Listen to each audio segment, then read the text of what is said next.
12ஆம் அதிகாரம் 2வது இறைவார்த்தை. இறைவன் என் மீட்பர், அவர் மேல் நம்பிக்கை வைக்கிறேன், நான் அஞ்ச மாட்டேன். இயேசுவில் பிரியமான சகோதர சகோதரிகளே, யார் அஞ்ச மாட்டார்கள்?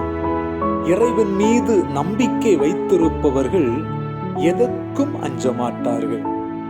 ஆம், காரணம், ஆண்டவர் எல்லாவற்றையும் செய்ய வல்லவர், அவர் எனக்காக செயலாற்றுவார் என்கிற ஆழமான நம்பிக்கை அவர்களுக்குள் ஆழமாய் வேரூன்றி இருக்கும். ஆகவே எந்த சூழ்நிலையிலும் அவர்கள் அஞ்ச மாட்டார்கள்.